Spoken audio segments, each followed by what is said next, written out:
exactly want to hear because I'm going to bore you with my story again. But maybe I can tell you about social media and Saudi Arabia and Arab world. Maybe you know about Tunisia and how the revolution started there. Around the world, people use social media like Facebook and Twitter to meet old friends, to connect with others, to talk about themselves or ideas. But in the Arab world, we use it to start revolutions. Why? We can demonstrate. Most of the Arab world is dictatorship. You can't have assembly of more than 4 people. And I'm not talking about Saudi Arabia, I'm talking about the whole Arab world that doesn't have democratic regimes or democratic system, governments. So social media was very, that's in Portuguese. I love it with here, and the people are amazing. By the way, I've been to offices around the world. This one is the most organized, the most, I think, fancy, like, you just walk and it's like, wow, how did they make this thing? And I think you get entertained, and at the same time you get a lot of information and a lot of very interesting speakers you have. And I want to learn Spanish now. Spanish language is one of the most beautiful languages I heard. Just so beautiful. No, I want to learn it. Preguntas? Whether you look at religion as Islam, Christianity, I know Jewish, I have Jewish friends. They cover. I am Jewish. Oh, okay. Yeah. So you know the Jewish. There is one sect in Judaism. They cover. Yes. She didn't shave her hair. This is people who practice religion. So for me, religion is being used. For me, religion is they follow the. It's between you and your God. It's a personal thing.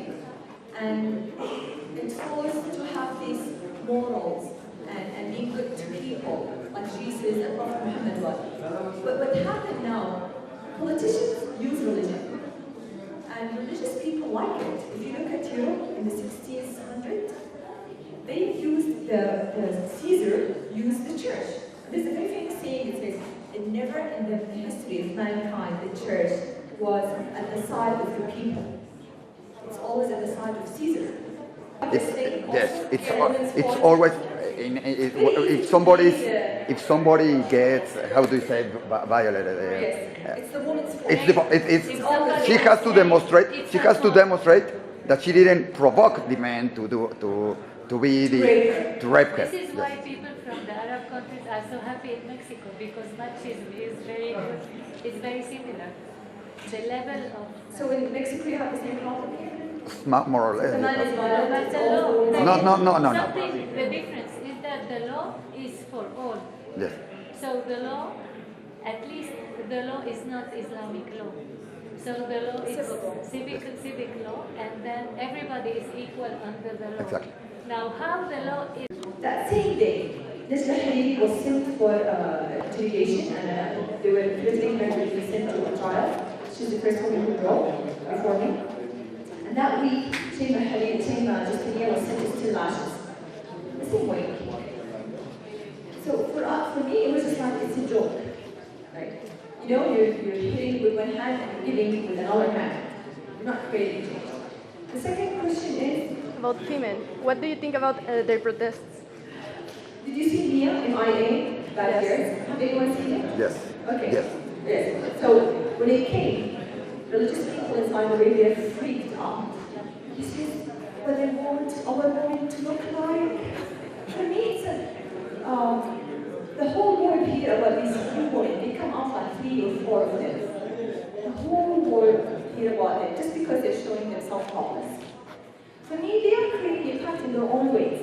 Whether scientists look at it as offensive or not, for me, they're creating a huge impact because the cameras just run after them and take pictures. For us as women, we feel offended because we don't want to be like as activists. We don't want to use our body. I totally hate what I do. Okay. So it's this is what I say. Me as a woman, I create change. I don't wait for change to happen. So how I stopped in Saudi Arabia a woman until she dies. She's called it like kids. She's monitored. She's told what to do.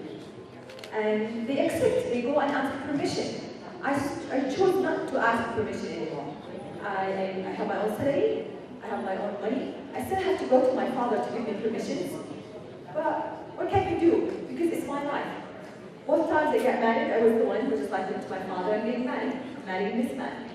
So again, in these societies, I think, whether here, whether in Saudi Arabia, it's a woman's choice to be independent, get education, get a job, independent from any man in her life.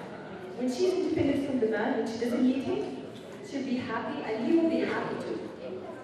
Because she can be a partner in creating a good life together. And I think it's this self-realization happens to a lot of women in my country. Problem. Upbringing the woman in my society is always like, you have to listen to the man, you have to get permission, you have to be... This is funny, I'm going to tell you this. When we first got married, I was telling my husband, do you know what's in my religion? It's when to ask God to make a woman obedient to the man. They tell us this hadith, which is... So these times they travel. We're the most nation that travels. They're crazy about traveling because we have nothing to do back home. Like, how come he's provoked by a woman wearing hair abaya, That's it. fully covered, and then he's not provoked when he leaves the country by a woman who is wearing mini jib or shorts? So that argument, it's always go, because I've seen a lot of protests in India. They say it's the woman fault that rape that happened in India last year, and it was very interesting to see the dialogue that it's always woman fault because she provoked the man. It's very interesting. So I would say countries with laws. I was in Brazil. We were in they have beautiful beaches. Have you seen the Brazilian bikini? Yes. Yes, interesting. Very interesting. And we just walk, and I'm just like seeing spots. This is me. Because I didn't see it back home. For me, it was something like, we're all covered. Yeah, and my husband and his son, was almost a teenager, they were just walking. And I'm like, I'm looking.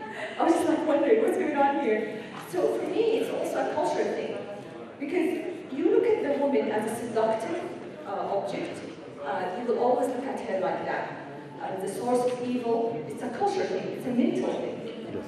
So when I was in Brazil, walking in these beaches, and you see all these women, and I have my father-in-law, his best friend, my husband, and his son, walking and didn't even just walking. I think it's a natural thing. So for me, this is the natural thing, that shouldn't be looking at the woman as this, she's a seduction tool for me. And in Saudi Arabia, I think because we have one of the highest rates of two things in the Arab world. Homosexual and atheism. People are atheists. Around the Arab world, even the most secular countries, there are like 4% the atheists. In Saudi Arabia, it's 6%. It's very high. Because you're imposing something that's not natural in people.